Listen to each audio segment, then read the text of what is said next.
revelation that is incorruptible. From the upper side of terror to behold, annihilation will be unavoidable. Every broken enemy will know that their opponent that they'll be invincible. Take a last look around while you're alive. I'm an indestructible master of war.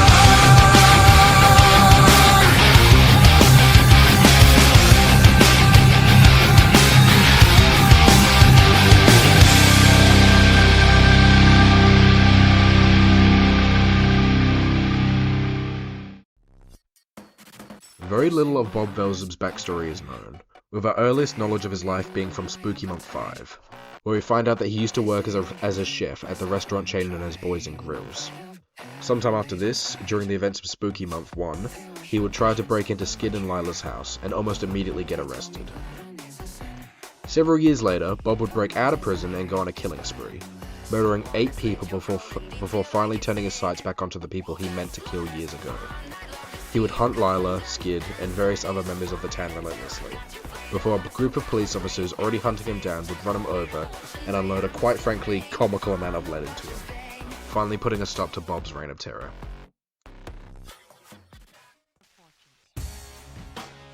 Born under the name of Billy Carpenter, Billy would grow up in an unloving environment, with his mother, Grace, frequently abusing him, while his father, William, was absent during the Vietnam War. Shortly after his father's return, Billy would snap and end up accidentally killing his mother by pushing her down a flight of stairs. Fearing for the safety of his daughter, William would disown Billy and put him up for adoption. Several years later, Billy would be adopted by the Wade family and be renamed to John. Unfortunately, his family situation would stay troubling, as his foster father would turn out to be just as abusive as John's original mother. Eventually, John would kill his foster father and blame the death on his foster brother, Martin, leading to John getting away with the murder. Later in life, John would work as a janitor for West Pine High School. This was until one day when 2 bullies at the school would set the building on fire as a prank, which would lead to John getting horrifically burnt.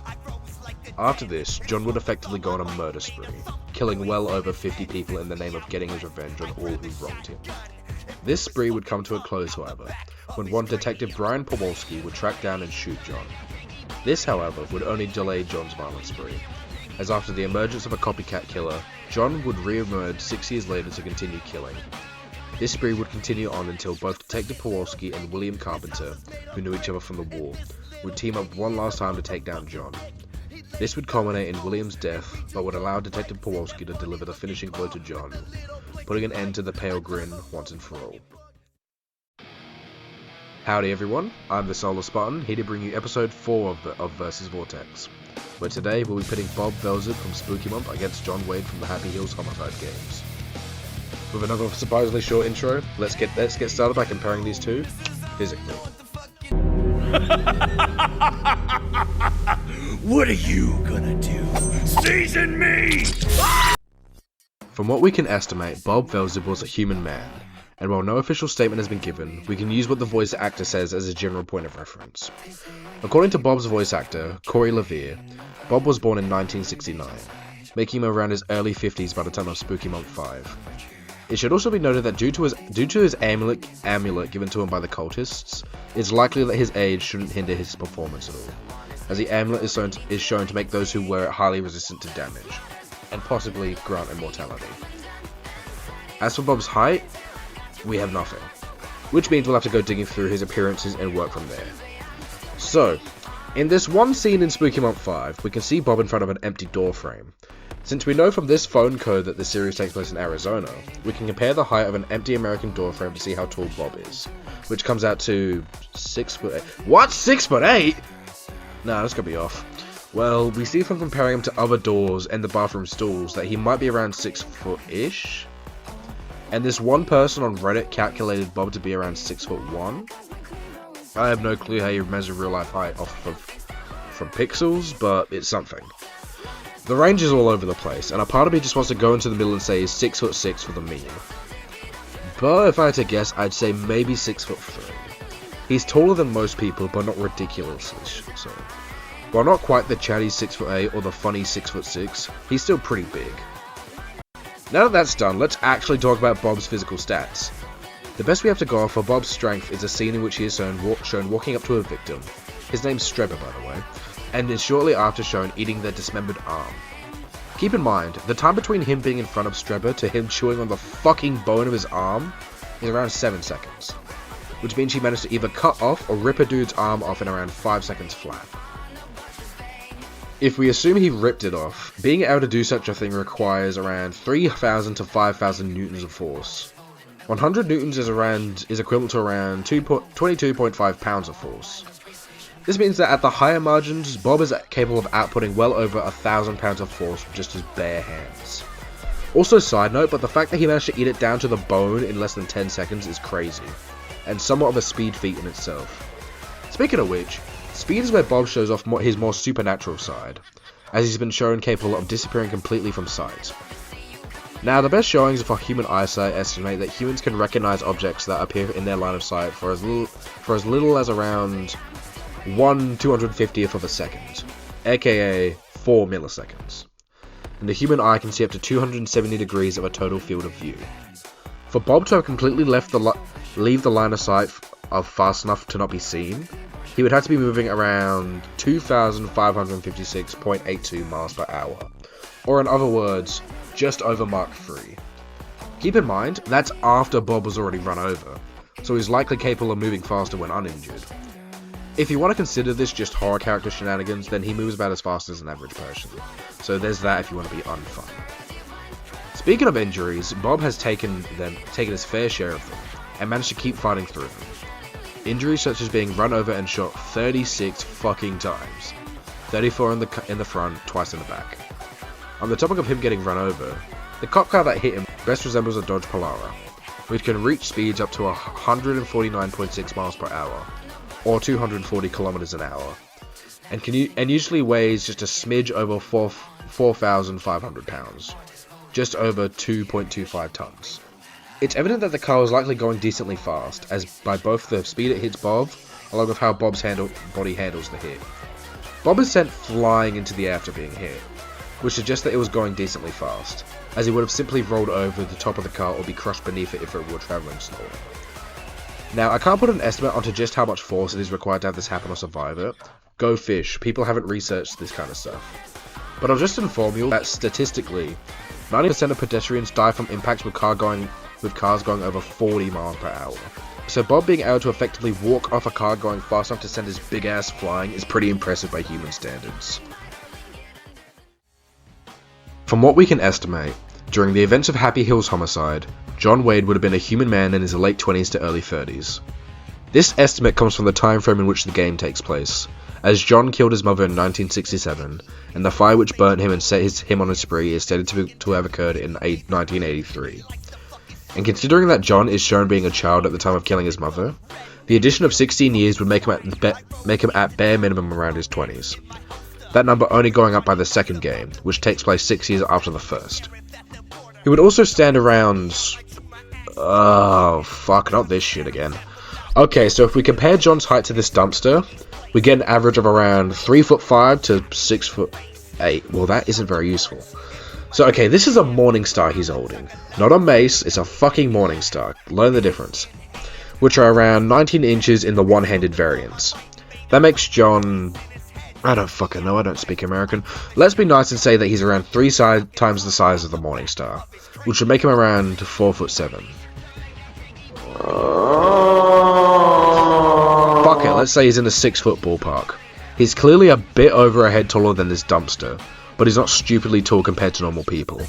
So I'll say he's around 6 foot. Maybe closer to 6'5" than 6 foot, but you know.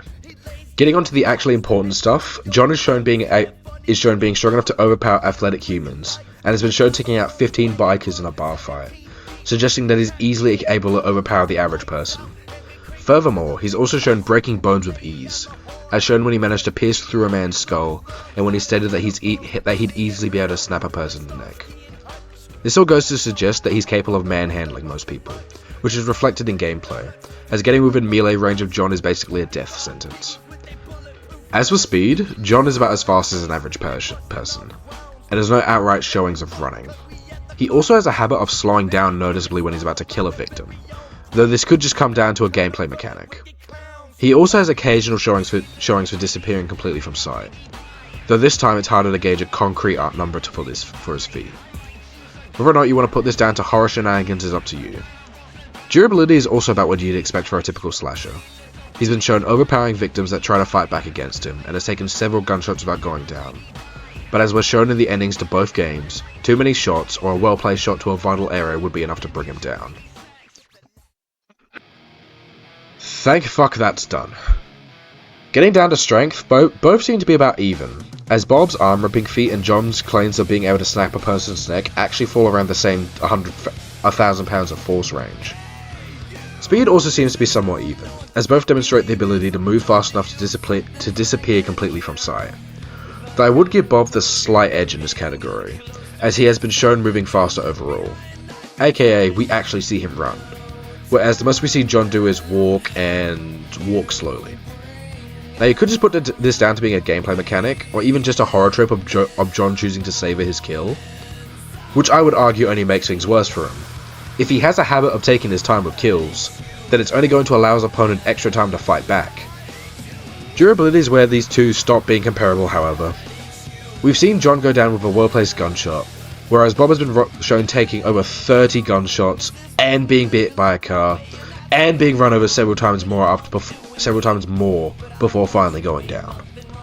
And it's for this alone that I'll be granting Bob the overall edge in physical capabilities. Let me put it like this. With how comparably strong the two are, they're going to be dealing the same level of damage to one another. The difference is that Bob can take far more damage before going down, which is going to make the fight difficult for John, especially since they're dead even in every other regard, which means that John has no real way to physically outdo that massive disadvantage he's at. We take advantage of the dark and walk right up. Bob will be bringing a surprising amount of weapons into this fight, as we see during a scene where Bob's belt is shown, and from this ref sheet of the character, Bob carries a large knife, a serrated knife, a fork, a carving fork, a salt shaker, and a knife sharpener. Out of these, I'd say the most effective would be his set of knives, though given Bob's cannibalistic tendencies, it's likely he'd use all these tools on a victim in one way or another. For his first blade, my best guess based off the design is that it's a fillet knife of sorts, used for filleting fish or small meats. It excels in both carving and slicing and can range from around 6 to 11 inches in length. The serrated knife is used to cut through foods with a hard exterior and soft interior, such as fruits or bread, and can range anywhere from 6 to 14 inches long. The carving fork is used to pierce meat and hold them in place, usually to keep them steady while cutting with a knife. Most home-brand carving forks are around 6 inches, though industrial forks can surpass 11 inches. The salt shaker is a container used in the seasoning of food, and greatly varies in size. Seeing as Bob's shaker's on the larger end, it's safe to say that it'd likely be able to hold around 100 grams of salt, and dispense it at his convenience. And for his last piece of equipment, Bob has access to an amulet used by a group of cultists. This amulet seems to be what grants John his enhanced survivability, as other characters possessing the amulet show extreme resistance to most forms of damage, which potentially borders into a form of immortality. John Wade will be bringing no weapons into this fight, initially at least. You see, in the Happyhills games, John never actually starts his killings with a weapon in hand. He instead uses whatever is around him at the time, with his only real limitation being his creativity or depravity. Tools he has used include knives, bear traps, crowbars, chainsaws, nail guns, trash can lids, pitchforks, coat hangers, beer bottles, pool cues, crossbows, handcuffs, fire extinguishers, lawnmowers, and so on and so forth. John also displays a basic knowledge of whatever he chooses to weaponize, which further suggests that anything he gets his hands on can be used as a lethal tool. Well, this turned out to be way less complicated than the last segment. In short, this category boils down to Bob's quality versus John's quantity. While Bob is clearly skilled in a set of weapons, we don't see him use anything outside of what he carries on his belt. John, on the other hand, will use just about anything he can get his hands on, which could prove to be an advantage as well as a hindrance. Basically, since John largely uses whatever he comes across during his killings, how well he'll perform largely comes down to pure dumb luck. He could get super lucky and find something like a gun or a chainsaw, but he also could get super unlucky and find a useless weapon, or worse yet, nothing at all. And that's another point against John. He's going to be entering this fight empty-handed. The start of this fight is basically going to be an uphill battle for John, at least until he can find a useful weapon. And it is for those reasons that I'll be granting Bob the edge in weapons and equipment.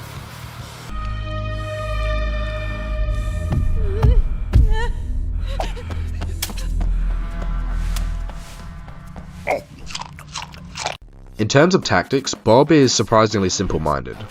Every time he's shown hunting a victim, Bob will simply approach them, often without even considering stealth as an option. Though it should be noted that before the events of Spooky Month 5, Bob had previously killed 8 victims. As for combat, Bob shows no proficiency in hand-to-hand, seemingly relying on his brute strength and weapons to kill victims. It should be noted, however, that in a Q&A, Sr Pelo stated that if Bob and Jack were to fight with nothing but their hands, Bob would win. Keep in mind, Jack is a cop, and the second highest ranking cop in a town that Spooky Month takes place in. That mainly being due to the town only having 2 cops at all, but shut up, let him have this one. Despite his incredible strength, John's strongest area would without a doubt be his intelligence. Every time John goes after someone, he always plans ahead and uses the environment to his advantage. He also managed to stay out of the range of the law for the majority of his killing spree, which lasted several years. John also shows proficiency with just about everything he comes into contact with, such as tools, weapons, and even electronics to an extent. It should also be noted that he shows exceptional skill in stealth, as most of his killings involve him infiltrating buildings such as houses, bars, police stations, and hospitals, all without anybody realizing he's there. The edge goes to John. I could try and compare the two, but it'd honestly be unnecessary. The best Bob has going for him is allegedly being able to overpower a cop in a hand-to-hand fight. But this statement doesn't really hold much weight, seeing as Jack is basically just a normal dude, and John has killed SWAT officers with guns before, making Bob's potential feat look pitiful in comparison. This isn't to say that Bob is an idiot, he's clearly very knowledgeable in his own way. That way being in the way of cannibalism fun facts. Did you know the halal method produces more tender and fresh meat? But unfortunately for Bob, John has shown the intelligence to think far ahead of what he's ever displayed. It's fair to say that John will be outthinking Bob at every point during this fight, which, as we see in the Happyhills games, could prove to be extremely deadly for his victims. And it's for those reasons that I'll grant John the edge in combat skills and tactics. Ah, the therapy clown! Welcome! I'm not a therapy clown, I'm a clown that needs therapy! Let's set up this fight. We open to a suburban street in Arizona on Halloween night. Let's say that both killers, donning their disguises, are in town looking for potential victims to add to their spree. We open to the Boys and Grills restaurant, specifically the back area, where Bob Velseb is counting up supplies for the meat freezer. Business seemed to have been booming as of late. Usually he could make a good supply run last for a month or two, but the freezer was beginning to look bare after just the 3rd week. Who knew how quickly a town of hungry customers could eat through 8 whole bodies? Regardless, Bob shut the freezer behind him as he moved towards the washroom, looking himself over in the mirror as he prepared his tools. He put on his best smile as he stared back at the reflected canvas, knowing that the wicked grin would be the last thing somebody would be seeing that night. Bob opened the back door to the house, making no attempt to conceal himself as he trudged through the kitchen and eventually made his way to the living room. The house seemed a tad too still for Bob's liking. Most of the lights were on, and he could hear the buzzing of the TV from across the hall, so he knew the residents were home. It was just that no other signs of life were present. As he stepped into the living room, he saw the head of a person sitting still in a recliner chair facing away from him, seemingly transfixed by the television. So Bob was right in assuming the residents were home, but he still felt a slight tension in the air as he approached. The person mere feet in front of him was deathly still, their body never shifting so much as an inch. Too close to his next meal to really care, Bob moved forwards, grabbing the seated person by the shoulder as he leant in close to their ear. Did you know that Idaho is the only state in which cannibalism is illegal? Guess you picked the wrong place to... As Bob spoke, he couldn't help but have his attention drawn by the feeling of dark liquid against his palm. Liquid which closely matched the color of his costume. What? Just as Bob began to realize that the person sitting before him was already dead, he picked up on the sound of footsteps approaching from behind. It seemed whoever spoiled his dinner hadn't quite left yet. That was fine.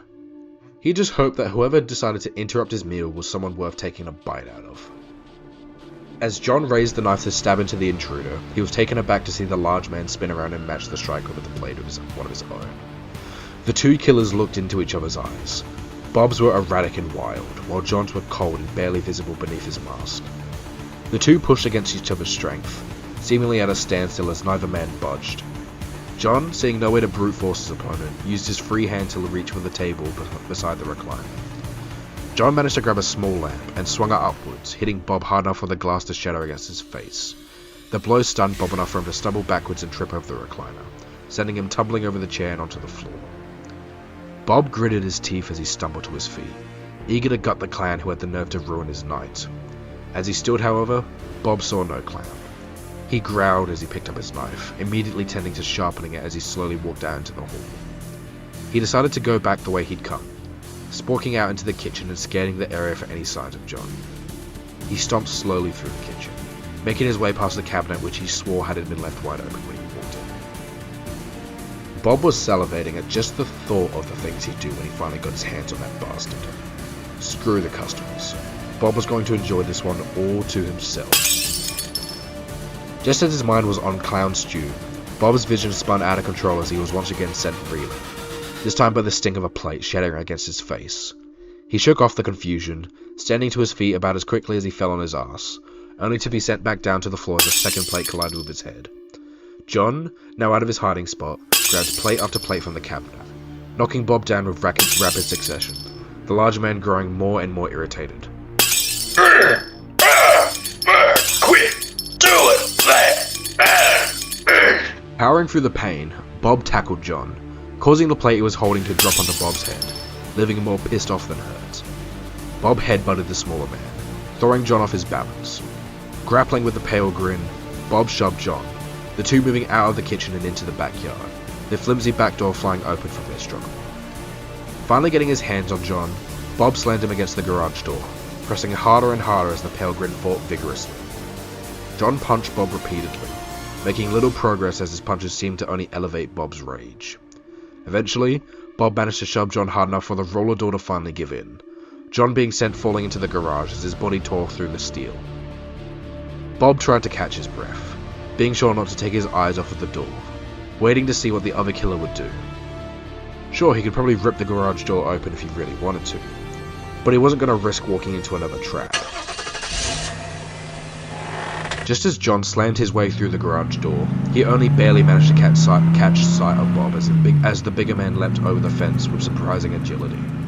John wasted no time in making chase, slamming his foot down on the accelerator and making quick work of the backyard fence, watching as Bob had already run to the next one. Backyard after backyard, John inched closer and closer to his target, pushing the car to its limits as it smashed through all in its path. He didn't care if he had to ditch the car, he just wanted to make a mincemeat of the big red fuck who had to ruin his fun. Eventually, just when Bob was within reach of becoming roadkill, John realized all too late that the backyard fences had ceased. Not knowing what was going on until he looked back up, John was all too late to see himself headed right for the side of a building.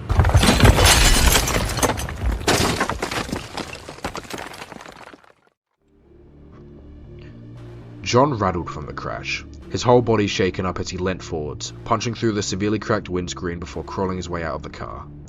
Taking in his surroundings, John saw that he had managed to crash into the building, seemingly into the back area of a restaurant, which could be guessed by the smell of off meat in the air. What set John off the most, however, was the lack of any sign of Bob. He could have sworn he had rammed him just before going through the building, yet there was no trace of him anywhere, as if the man had disappeared right after being run over. Looking up from the wreckage, John caught sight of the door to a meat freezer, which lazily sat half open. Assuming that his prey was waiting in the freezer, John slowly made his way inside, grabbing a large cleaver from a nearby table as he embraced a special kind of cold, which he knew could only foretell death. John shut the door behind him as he entered the freezer, which appeared to be much larger than he had expected. He could barely see the back walls of the room through the thick haze, with several cuts of meat hung up on hooks that only further hindering his vision. Yet still now, seemingly trapped in the same room as Bob, he couldn't be found. It was almost like John was going to have to play hide and seek. So that's how it was going to be. As Bob counted, his voice seemed to echo off the walls of the freezer, making it close to impossible for John to get an idea of where he was.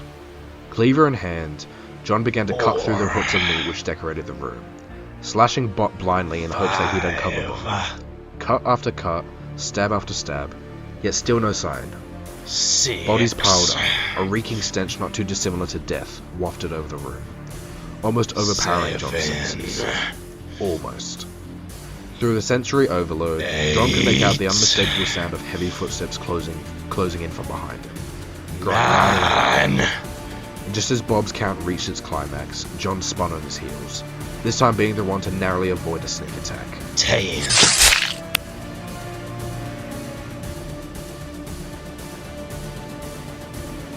The two were still, frozen in both tension and anticipation.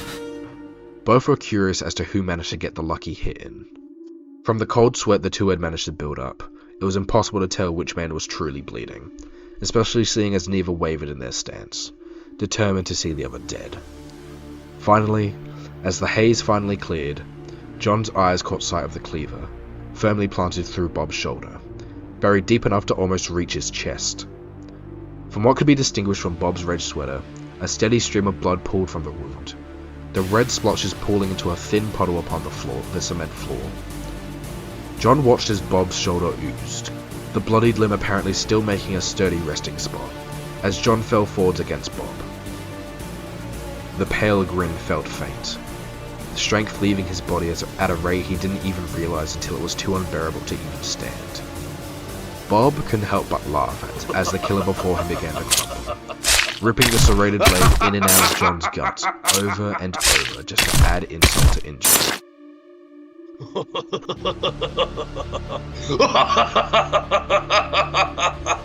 Bleeding like a stuck pig. John felt the bile build up in his throat as the serrated steel twisted through his intestines, a mixture of blood and vomit only being held back by his mask. No matter how he moved or tried to fight back, Bob's grip remained firm. One arm wrapped around his back and keeping him close, while the other forced the blade deeper all the way to the handle. Once firmly stuck in, Bob released his knife and reached into his belt, excitedly retrieving his salt shaker. What are you gonna do? Season me? Just as John got the words out, his arm which still gripped the cleaver was grabbed tightly. His sleeve pulled up before the salt was applied to his charred skin, bringing forth pain which John hadn't experienced since the day he got the burns.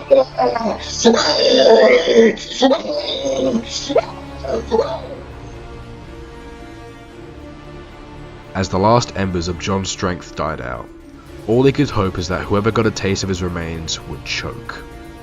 And with that, I declare Bob Velseb, the gluttonous devil, the winner.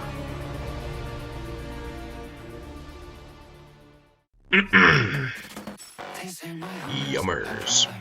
Starting out with these two evenly match each other, strength and speed were both pretty even for both. Not having a significant advantage in these categories meant that neither would be able to outmuscle the other, meaning that they'd have to rely on things other than that in order to take the edge. In short, this debate really boiled down to Bob's durability versus John's intelligence. And in my opinion, while John's intelligence would definitely carry him hard throughout this fight, it simply wouldn't be enough to outdo Bob's insane survivability. For as smart as John really is, he never brings weapons when going after victims, always relying on whatever he can find to get the job done. And while this shows that he possesses great ingenuity and creativity, it also means he's going to be going into this fight with a major disadvantage. Looking at it purely from a statistical point of view, John's going to be walking empty-handed into a fight where his opponent matches his strength and speed, but has a whole belt of weapons on hand, and can take anything that John could throw his way. And even if he's able to find a weapon during the fight, there's no guarantee that he would be able to put Bob down. For every shotgun or chainsaw, there's also a pool cue or glass bottle. And whatever John manages to find in that pile is down to pure luck. And with all the weapons John has access to, very few of them would actually be able to keep Bob down, as his amulet would keep him going regardless of severe injuries. Is there a way for John to win this? Yes. You just have to remove that amulet, which sounds simple enough, if not for the fact that it's literally buried inside of Bob's chest. What you call us for, Patty? I found this in Bob's chest. This means that for John to get that amulet out, he'd have to effectively rip Bob open, meaning that he'd have no choice but to get through his insane durability either way. Now yes, weapons such as the chainsaw could potentially tear Bob open enough to remove the amulet, but having to rely on a specific weapon being in the area just to have a good chance of winning is way too specific to consider good odds. Basically, while John definitely has the intelligence and creativity to eventually put Bob down, his lack of weapons at the start, weaker durability, and reliance on luck is going to give Bob all the opportunity he needs to secure the win. In short, John Wade is cooked. But that's just my opinion. What do you think? Let me know what you think in the comments below, and if I got anything wrong, feel free to correct me. I've been the Solar Spartan. Happy Halloween, everybody, and I'll see you all next time. Bye-bye.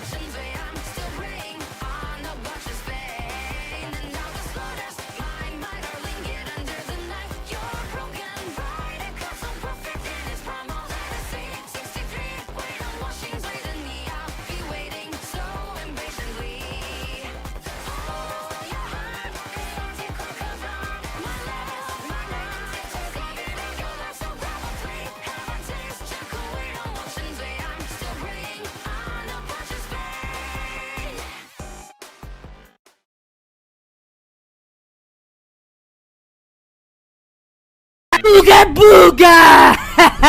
You just got